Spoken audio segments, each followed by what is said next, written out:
everybody today. Andy Stevenson, who is the finance director at Bacton Transport, but also works with a number of other clients as a portfolio finance director, as well as some various volunteering positions, will be presenting on the definition of leadership in the role of a finance director.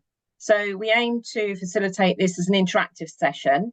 And if you have any questions, please put them in the chat box during the presentation, and Andy will be happy to address them. We would also encourage you to share your own experiences on this topic, and we'll be able to share those at the end of the presentation as well. So, without further ado, I'd like to introduce you to Andy and handing over to you. Thank you very much. Cheers, Lois. And thank you all for coming along today. I appreciate your time. Leadership for me has always been an interesting topic, so I'm really excited to talk about it with everybody today. But first, a little bit more about me. I came into the accountancy realm in a little bit of a different way than most. I started my life as a 16-year-old soldier, traveling the world and doing different bits and pieces. And my job at the time was to fix plant equipment for a living. So I used to go out there and fix diggers and tractors and things like that. I had a young family and decided to leave and needed to retrain. And obviously the clear port of call for a soldier who fixes tractors for a living is to go into the accountancy world. So here I am. I began my training basically through self-study. I started with a technician qualification and worked through, like most of you did, with a chartered certificate in the end. All self-funded, and my life for very much about 3.5 years was go to work, come home, study, come home, sort the kids out, study, go to bed, rinse and repeat. And eventually got there. And all the time while I was doing that, I was working my way up through being literally typing in purchase ledger invoices all the way through to the kind of ledger controls, management accounts, and then onwards and upwards into the leadership roles that I've done most recently. Because of that, I've never really done a stint in practice, and I know that some of you will have. So we've got a little bit of different viewpoints on how things work, and I'll be really interested to see how you guys have focused on your leadership skills as you go through your careers as well. One of the things that we're really good at accountants is keeping up to date with our CPD. And that involves both the technical side, but also all of the other aspects that make us better managers, leaders, and more rounded individuals in total. And that can include soft skills, such as our time management skills, can be our technical tax kind of courses. We all go to the usual business briefing updates and seminars, I'm sure, as when budget updates and things like that too. While I was going through my studies, I really focused on the soft skill side personally. And one of the things that drew me to that was because of my life and my experiences in the army. As much as the army is very much seen to be I say and you do, like I say jump, you ask how high sort of mentality, with sergeant major shouting in your face telling you this is the way you must do things. In fact, most of what we see in the leadership world comes from the military in one way or another. They experiment, they test things. Some of you may have read some books about it. There's a very famous one called Turn the Ship Around about a US Navy captain. I would highly recommend it if you haven't read it. But leadership tests and ideas start to come out of the military. And in fact, with the British military, they are some of the best leaders in the world, and they have some of the best training on leadership in the world. In my 8 years in the army, I managed to do many different courses, and it's given me this lifelong love of leadership and management. And then when I did my MBA, I focused on those elements too. So we had lots of organizational behavior, understanding how people work and what people do to make decisions, how people's brains tick as well, as much as anyone can. So I got drawn into that area. So today we're going to talk about leadership as an FD and a CFO. And there's this kind of whole aspect in the technical world called the Peter Principle, which some of you may or may not have heard of. For those that haven't, the Peter Principle was first coined by Lawrence J. Peter and Raymond Hull in their book called The Peter Principle. It was originally intended to be satire, but organizations thought it was so fantastic that they all started using it in their methodology. And for those of you who haven't heard, the Peter Principle states that every employee tends to rise in their level of competence. Tends to rise to their level of incompetence. Basically, you get promoted into a position that you're no longer capable of doing. In the accountancy world, that's quite a hard thing to do. We're all trained to a high standard. We're all technically very competent individuals. But actually, let's talk about the broader picture. I think that some of us, especially me, I've definitely been in positions in the past where you have this imposter syndrome, this sense of what am I doing here? How do I keep up with everybody else? Some of you may have had that similar situation too. The accountancy side, fairly simple. The more rounded leadership management side, how do we keep up to date with that? And I think that the topics we're going to talk about today, with regards to the technical capability versus leadership, team building and management, the external and internal stakeholders, and then tackling ethical leadership, means that I'd be really intrigued to see your viewpoints and understand what your views are on each of those sections. So as we go through, we'll do each of those topics in turn. But please drop the questions out there, and it'd be great to have a debate. I am no expert in leadership.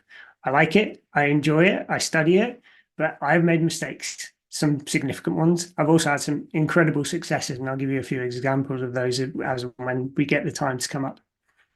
So I just want to get a quick understanding of where everyone's from. And I know we've got a chat functionality. So if you could all just kind of open up your chat quickly. I'm just going to ask a quick question of everybody just to get a balance of whether you come from industry or practice. And for those of you in industry, did you start in practice or did you always come from the industry side? Please feel free, drop it in the chat. I'm going to see if I can find out where the chat is on this screen. And I'm just going to kind of quick straw poll. So be interesting to see. Okay, I've got it.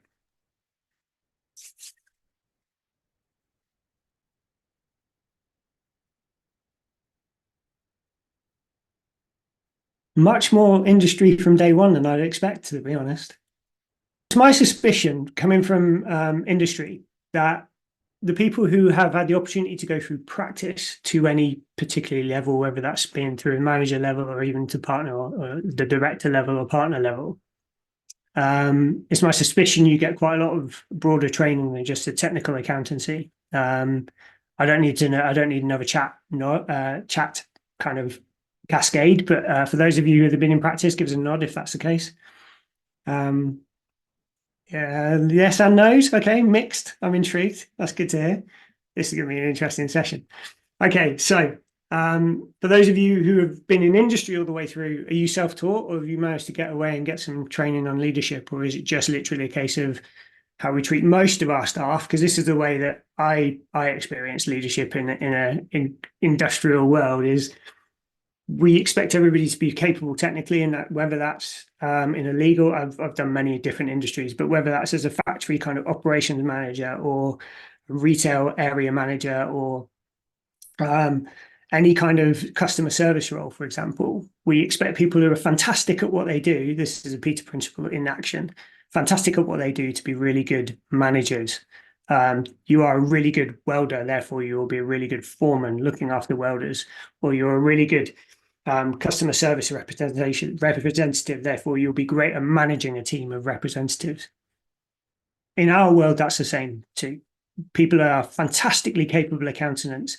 You could chuck them any numbers they wanted and they would analyze them and they'd be perfect, or they would see before anybody else the tax implications of this particular transaction.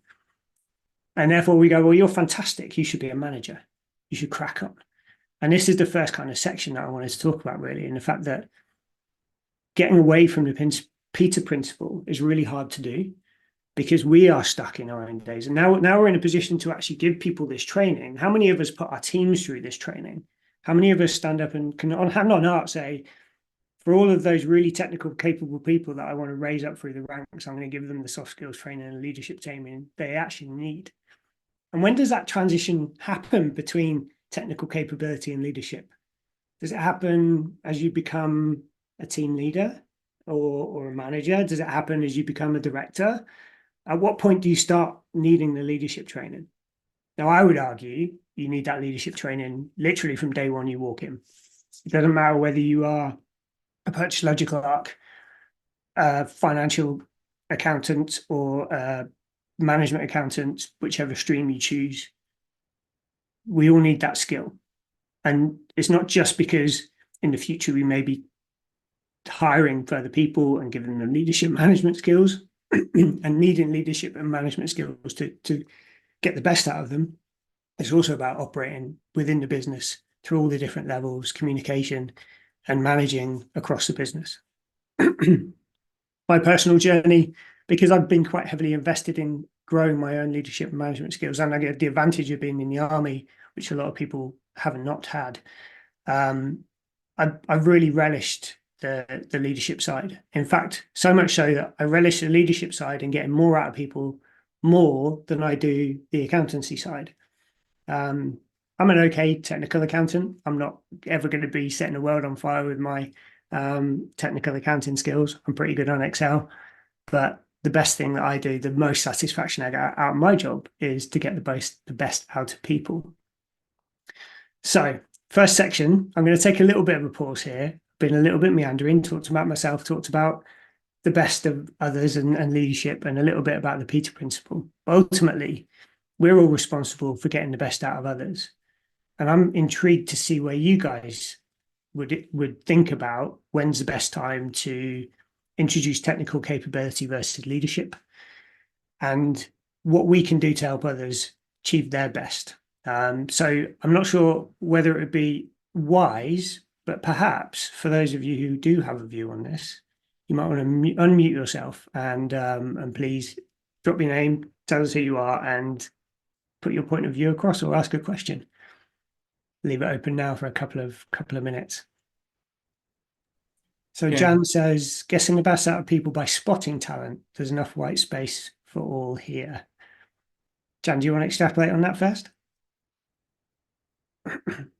Hello, hi, I'm Jan. So I have been leading a lot of programs in the central government, been contracting for over 10 years now. The reason I mentioned that is, I guess, we have a lot of idea about leadership, whether we lead or we follow. And also when it comes to a lot of diversity, inclusion at board exec levels, what I particularly meant about being able to get the best out of others is you asked a question about technical skills and also leadership. I think it's great to say as I'd rather have inspirers rather than leaders or managers, if I may put it that way, in a nice way.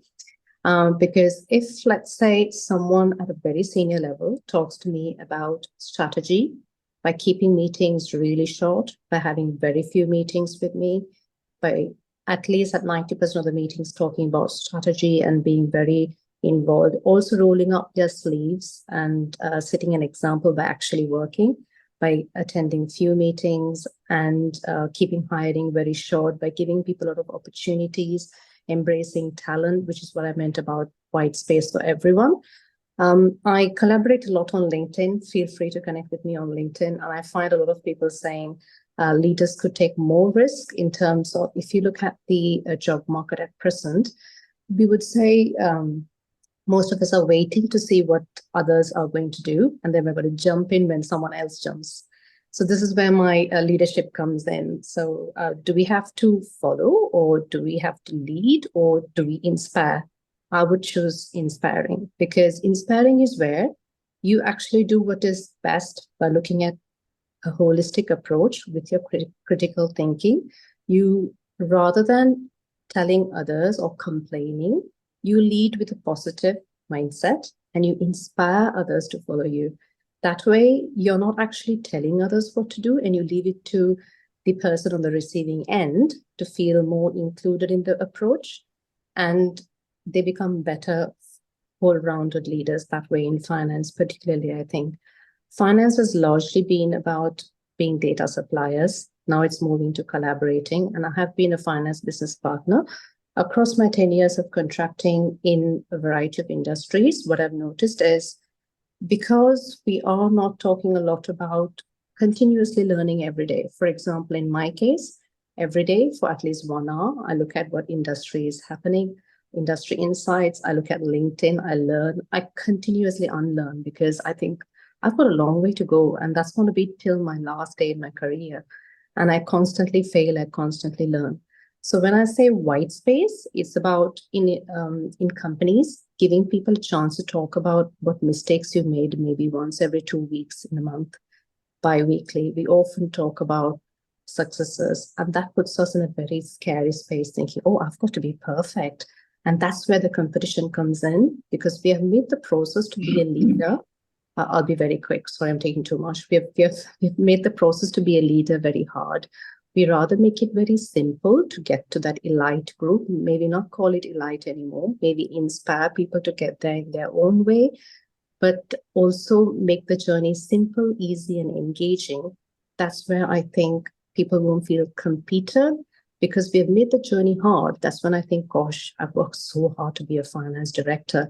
I don't want to give this off to someone. Yeah, I'll call it there. Thank you, Jan. I appreciate the insight. I think that the white space element that you talked about is really important, giving people the competition to be able to do it. Yeah, absolutely. But I also think what you've touched on there is you've tried to distinguish between leadership, management. You've just added a new one called Inspirer, things like that. I think that yes, sometimes it's useful to break them apart, but actually most of the time you need a bit of everything. So it's interesting to kind of see that distinction, because I would argue actually we need to merge more rather than separate them more, separate them more out. Absolutely. John, I see that you are unmuted, Mr. Pugh. Is that right? Do you have something? Yeah. I was just in the leadership sense. One of the dangers which I accidentally discovered myself is you can judge people by your own expectations, which is not necessarily a good idea, and you put unexpected pressure on them that they don't actually ask for, invite, or want, and you artificially assume that they are aspiring to your focus, and that can really be quite detrimental. You can really accidentally put people under pressure that they're not inviting you to put on them, as it were. So you over expect. Yeah, and I've made that mistake in the past. I said I've made some mistakes in my career with regards to leadership. I've definitely handed over too much accountability and responsibility to some direct reports, which has actually put them in a headspin. They couldn't deal with it and didn't want it. Whereas we need to. There's the old adage, isn't there? You treat people how you want to be treated. And I think John's just kind of hitting the nail on the head there, where that's not true. You treat people how they want to be treated. And it kind of really, really interestingly leads me on to my next point. So thank you very much, John. I really appreciate that. I recently listened to some really interesting talks, specifically about leadership and coaching. Sorry, my camera's gone blurry. There we go. Specifically about leadership and coaching. And one of the things that really made me reflect was about teams and team building. And when we talk about team building and management, and we think about in the team as a whole, we always say that there's no I in team. You know, everybody is pulling together and everybody's the same. And actually, the latest kind of research and the latest view on that is completely opposite. I always joke that there's no I in team, but there is an M and an E. And it's kind of starting to bear fruit in the fact that there is no I in team. Everybody has to pull to the same direction. And it's up to the leader to be able to set that direction and get everybody to have the sense of urgency to achieve it. But if you do that and treat everybody as a team, then you're going to get a less optimal result than if you treat everybody as an individual to get the team to work together. I was lucky enough to sit down recently with the head coach for the women's Cambridge rowing team, who won their 6th Cambridge boat race in a row just recently in April. And his view is exactly that. He treats every member of that team as an individual. Every woman that goes there, they take them individually, one by one. They all have their own training plans. But when they sit in the boat and when they row, they're a team because they're individually drilled to do so. So judge people by your own expectations. Yeah, absolutely, John. That's a great quote, as in don't do it. But what we should also do is try and understand what other people's expectations are as well. I think that one kind of on team building and management is there are so many kind of different viewpoints on this, but this one really threw me a little bit because it's not one I'd heard before. I don't know if anybody's heard that, or sports coaches potentially among you will have heard something similar in the past. But I'd be intrigued to see your own viewpoints on that. So if there is anybody out there who's kind of got a little bit of viewpoint on team building especially, then now's the time to speak. Or chat if you don't want to open up your mic. Andy, I have two comments in regards to that. I think democracy in companies at board level particularly is overrated. You need fundamental leadership. The definition of a managing director is quite simply somebody who directs management. That's not to say that I'm advocating complete autocracy and kingship, not the point. I think good leadership requires what I call democratic autocracy. You listen and gather knowledge, awareness, and understanding from the team, but ultimately somebody's got to make a decision based on that blend of information as to what should be done next, as it were. And that fits very heavily into my experience as a FA coach. There's only really room for one leader on that pitch. Otherwise, it soon lapses into mayhem and anarchy almost, as we're seeing at clubs like Manchester United at the moment. Has anyone got a different viewpoint? Sorry for all the Man U fans there. Has anyone got a different viewpoint on that? Because that one is actually quite contentious, I think, in the fact it is. There's a lot of people. Don't get me wrong. Pointedly so. Yeah, so. I like that. It's good, especially when you've got tech industry and you've got creative industries. I think they would highly disagree with that, and I think that potentially with that kind of statement about a democratic autocracy works in some industries really well. Hierarchical industries where you need a center of command, where you need a creative industry. Does it work in the same way? What's other people's views? Nigel? Yeah, I work in the creative industry, and weirdly, I find myself agreeing with John. We have too much democracy going on, and nothing gets done as a result. So I think the motivation for us is to try and get our MD to actually be an MD and make those decisions. And it doesn't matter whether people like them, as long as the decision is made. And so it's not so different in the creative industry. It's just a bit more difficult to implement. So is that because of the personality types that are drawn to the creative industries? You're kind of the MD feels they have to give a voice to everybody more than the need to. Is that right? Yeah, it's very odd being the non-creative one in the creative industry, and seeing how it all plays out and the frustrations that can cause amongst the team. Mm-hmm. Malcolm. I would agree again, because I think a lot of I act for a lot of small digital creative businesses. The ones that succeed have a strong leader, not too democratic. The ones that try and involve everyone don't tend to succeed. And it depends what you mean by success, of course. But in my world, which is sort of scale up startup, then it's about financial success. Without a strong sort of leadership at the top, they don't tend to succeed. So I'm afraid I would agree with both John and Nigel. Yeah, there's a bit of a distinction between a consultative approach and just a debating society, really. Wouldn't that be the case? So, there has to be an element of leadership provided, or else you're just not going to move forward. Yeah, and that balance is often tricky to kind of understand where to draw the line. I think the way that I've played it in the past is you kind of gather people's opinions, then you ruminate on those opinions, and you make the decision with the information you have available at the time. So the best decision to you with all the information available. And sometimes that information might not be complete, but it is the best you've got right then. So yeah, typically, if I had a course of action, you might say to somebody, "This is what we're looking to do. Please tell me if I'm wrong. I'd rather know now rather than make the mistake and suffer later." But at least I'm providing direction and guidance. I think there's a happy medium somewhere, isn't there? Yeah, I think coming back to John's point, as long as the decision gets made, That's kind of the most important thing. I know it's a Stephen Shaw you put on there about working for a family business in the travel sector, and North Korea was more democratic. Yeah, I can see that too.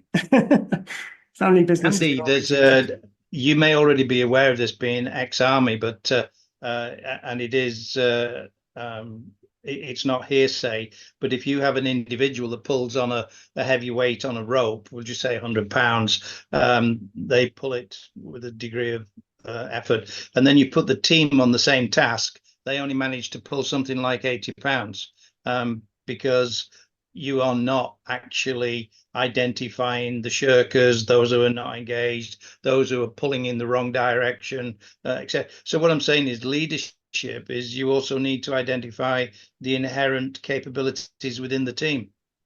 Yeah, and leverage those capabilities to the fullest extent that they are, because you obviously have strengths and weaknesses in all areas as a team.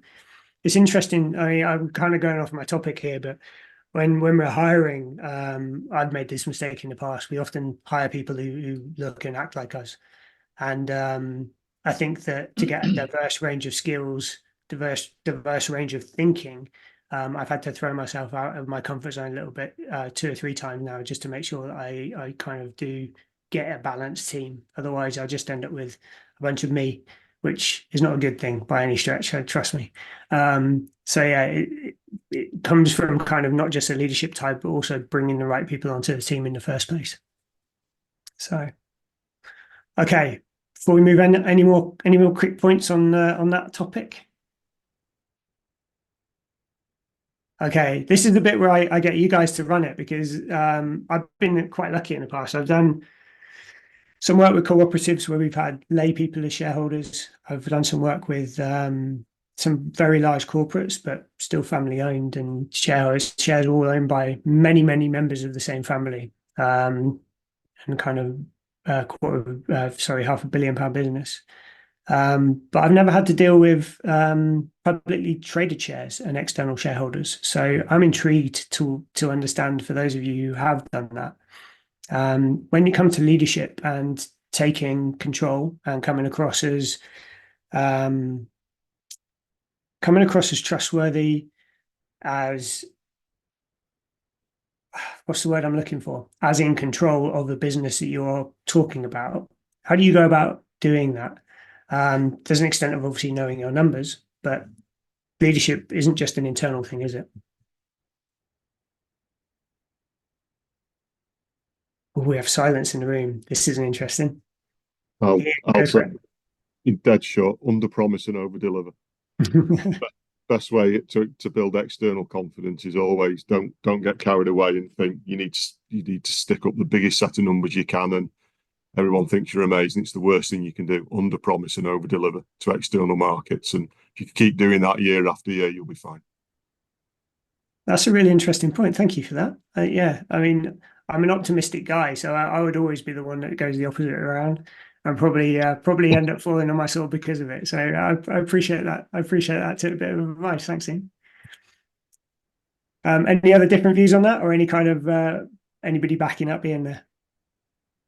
I think it varies quite a lot, Andy. If it's a family business, the reference to North Korea a minute ago, family businesses by definition tend to not be open. I'm generalizing there a little bit, but and then if you come into the PLC level, which or quoted company, doesn't have to be PLC, could be AIM.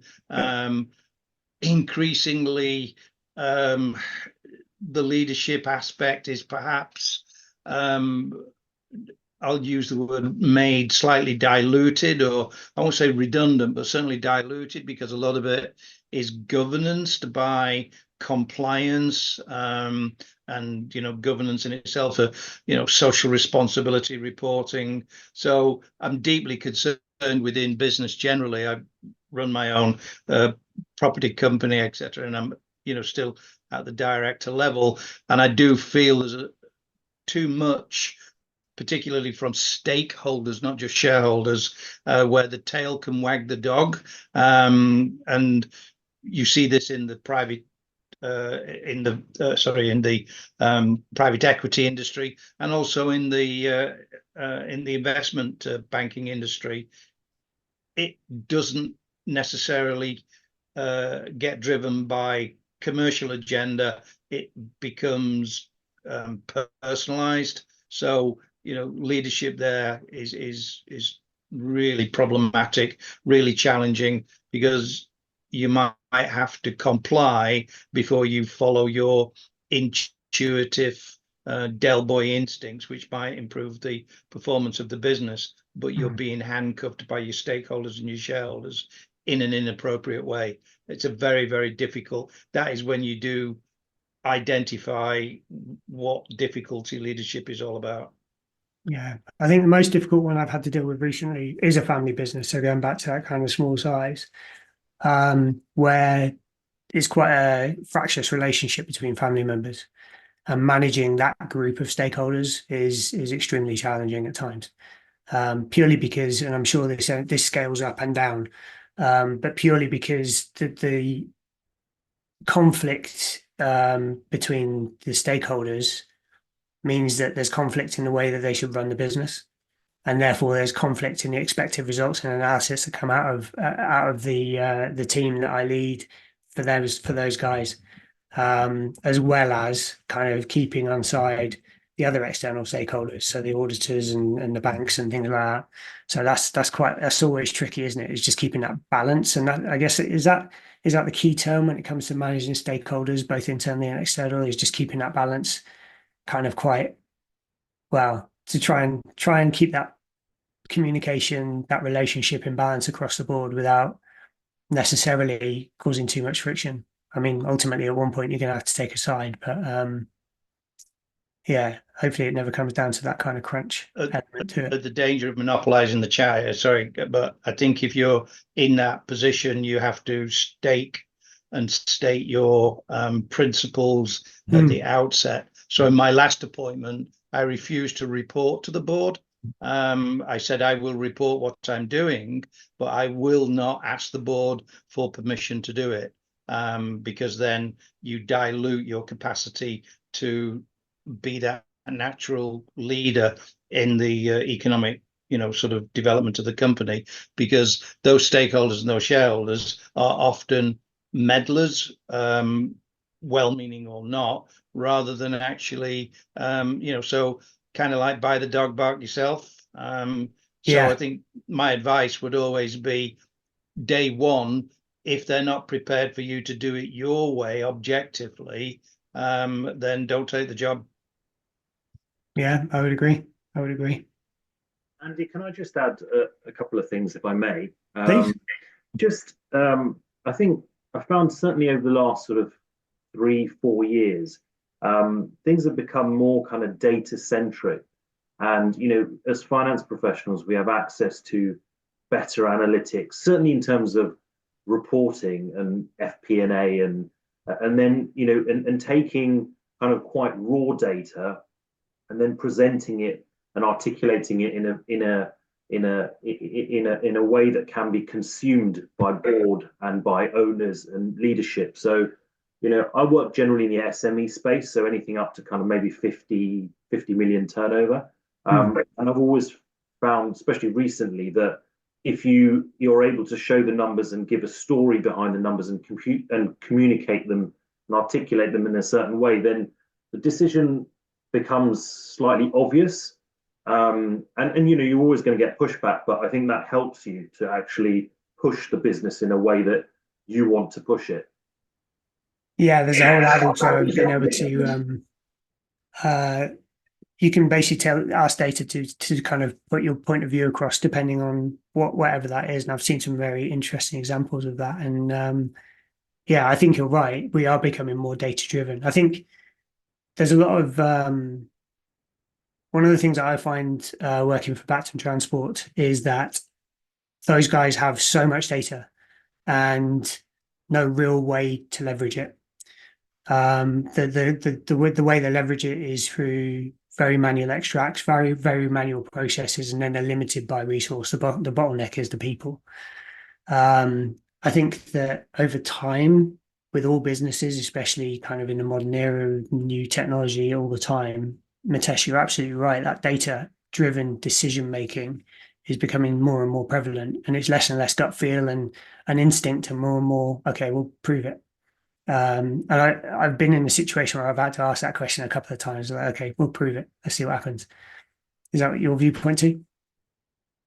Yeah, no, absolutely. I mean, I worked in the sports business for 10 years as well for a professional sports team, and that's advanced hugely in terms of analytics and looking at. You talked about gut instincts. Everyone used to make that decision by gut instincts. When is someone fatigued? When do they need, certain medicines, or when do they need, to recoup or recover? But everything is now done by heart rate monitoring and blood sugar level monitoring, and so and that very much extends to business as well. It's not just sports, but other businesses use analytics and monitoring to make decisions and sell those decisions into key decision makers or boards or shareholders. And I think it's a huge change, and it really helps to drive businesses in the right direction. Yeah, and that comes down to performance performance management then as well, isn't it? So part of being the leader is recognizing how to get the best and extract the best out of the individual pieces you have, and whether that's in a sports environment and those assets are your people and your athletes, or whether that's in a business environment and those assets are your physical assets or procedures or services. I think it does. Yeah, data. I mean, there's no denying it, and there's no getting around it. Data will start driving more and more decisions. I think in the smaller industries and smaller businesses, so you're kind of, anything from 0 to 2 million, you're going to see less of that. And then as they get better, as they get bigger, they will get better at leveraging their data and making those kind of incremental gains and improvements that way. Okay. The final kind of section I've got is about ethical leadership. And I'm going to throw, because I have the liberty to do so by leading the conversation, I'm going to throw in sustainability into this mix as well. Now, as a CFO, FD, we see pretty much everything that goes on in a business comes through the finance team at some point, and therefore through the CFO and FD. And whether that's managing cash or risk of cash management, whether that's over trading, investment for the future, the split of distributing reserves, or investing in your next kind of big venture, whether it's Forex, whether it's the uncertain economic times that were driven just recently by our political kind of changes, or whether it's regulatory changes come down the line from various different factors in various different industries. We have to manage that risk, and we have to uphold our own integrity. And, we've all been in situations, I'm sure, where our integrity has been challenged. We have to maintain our transparency. And I think that John kind of touched on that earlier when he was talking about the way that you approach the business relationships, or whether that's the compliance side with regards to the regulations and the changes. We have to manage that on a day-to-day basis as part of being the leader and taking control and standing by our own grounds. That's fine, Malcolm. See you later. And then we've also got the kind of sustainability agenda coming down the road, and we see more and more now the contracts that we're tendering for.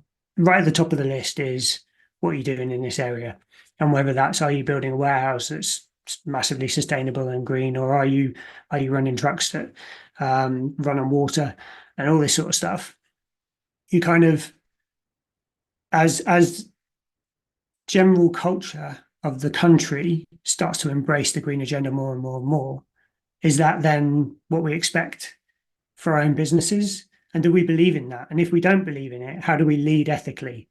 And I don't get me wrong, I massively believe in a green agenda, but I'm sure that certain industries, such as ones like mine, where we literally burn dinosaurs for a living,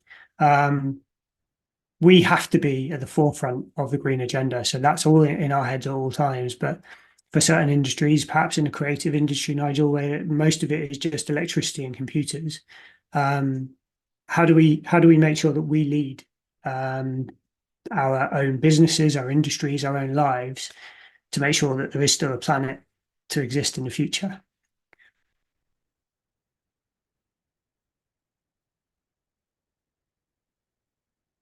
Oh, I thought this would be contentious. I thought loads of people would chip in with this. But go on, Nigel.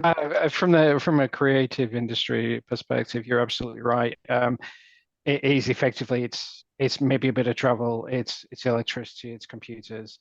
And we can only make marginal gains on what we do, but the company I work for is actually a graphical and interior design company. So we're making strides in terms of how we design for clients. So a prime example of that is if anyone's ever been, the Treehouse Hotel in London, 100% sustainable and completely designed by us.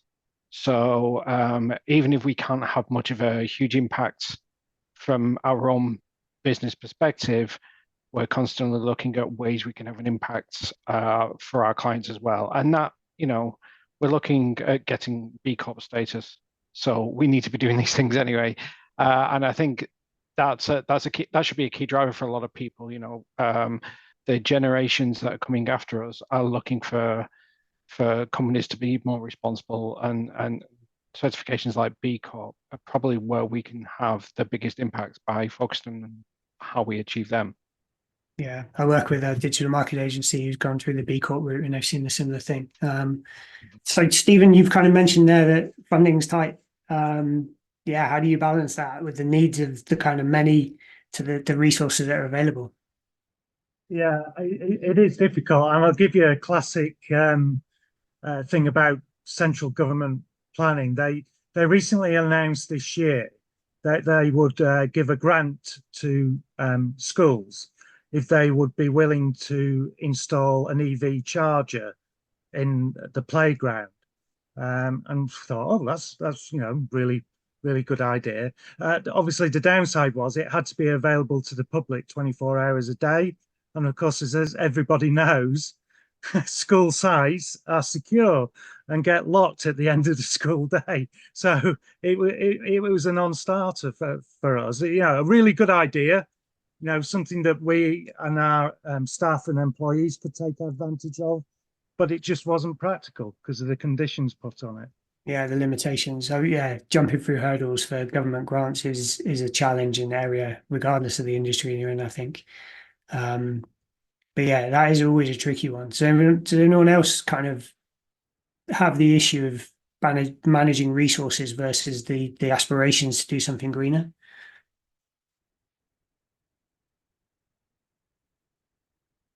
No.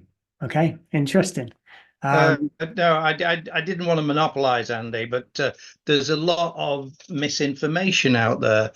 My last role was in producing millions of bottles of plastic to contain water. And for reasons I'm not quite sure, water versus soft drink in terms of volume of plastic is it's not even on the scale. Yet the world and his wife seem to be attacking the consequences of plastic waste, when what I'm trying to drive at here, sorry, that's the background, is that it's to do with us as individuals and the collective individuals in the team. So don't throw your banana skin out the car window as you're driving along, and understand that if you did genuinely recycle that plastic bottle, the actual misinformation issue with industry in that is that the amount of energy it takes to recycle tin, recycle glass, and so on and so forth is infinitesimally higher than the cost of recycling plastic. So if they can get the plastic back in the first place, then yeah, absolutely. And yeah, this is the whole thing, isn't it? Right? And so the noise actually is louder than the science, as it were. So the 5 key questions for me with any challenge that comes from, and I need to qualify here, I'm not political, not in a party sense, but I feel that a lot of government people, MPs particularly, they're there because they failed at everything else. Yet we blindly just accept what some bozo has actually decreed without actually saying, hang on a minute, who told you that? Let's let's have a healthy debate. Let's have a healthy challenge here. Nobody can I'd like to find out the person who declared diversity is critical. I'm going, no, survival and stakeholder return is critical. If the diverse person could do the job, great, but they shouldn't be appointed because they represent diversity. Now, that might be radical, but I'm essentially saying we become lemmings if we're not careful, and your subject is leadership. So lead, go back, grasp the nettle and actually say, hang on a minute, I'm not so sure that this is the right way to do it. We need to be green, but we also need to make sure that what we're doing and what we're applying is actually the right way to do it. Yeah, I mean, challenging the status quo is part of leadership, regardless, I think, in making sure that we have all the information available. I think your points are really interesting, whereby the noise around a lot of topics are louder than the actual impact. And the requirement, for example, for everybody to, I don't know, make sure we put our recycling in the right bins and things like that, where it often goes to landfill anyway. Should that stop us from doing it? Should it stop us from trying? I'm not so sure it should. I mean, as business kind of leaders, should it stop us from trying everything we can to do our bit? I'm not so sure it should either. But you're right, it has to be evidence-based, and there's no point in putting a scheme in where it's not going to have any impact at all. One example that we made was very, very simple, was just reducing the miles per hour of our fleet by about 3 miles an hour and saved thousands and hundreds of thousands of tons of CO2 every year. So there's things like that, very small impact to ourselves, our lives, our drivers, but stuff we can do which doesn't really cost anything. But then we've got a big fleet of vehicles that we can manipulate, and a lot of people don't have that, don't have those levers to pull. Okay, I'm conscious of time, so thank you all so much. Thank you for engaging. It could have been really boring if it was just me just stood there listening to silence, so I appreciate that. But without further ado, I'll hand back to Lois, and I'll let you wrap up. Okay, I just really want to thank you so much, Andy, for making your inclusive approach. Yes, and facilitating the sharing of experiences and different perspectives. I don't know about you guys, but I found it very insightful and thought-provoking, actually. You've really made the idea of being a leader, leadership, an absolutely fascinating subject. Very broad, limitless, in fact, I would say. So really appreciate the time and effort that you put into that presentation. Thank you so much. Thank you everyone for joining today. I hope you all got as much as I certainly did out of the presentation from Andy. Christiane will follow up with an email, and she'll also give details of the Guild app, which is a platform that we've set up that's facilitating FDs and CFOs. Sometimes these discussions are carried on within the Guild app, but definitely topics, issues, search for advice amongst your peers is what occurs on the platform. So I hope you find that useful as well. Once again, thank you, Andy. Thank you, everybody, and hopefully see you next month.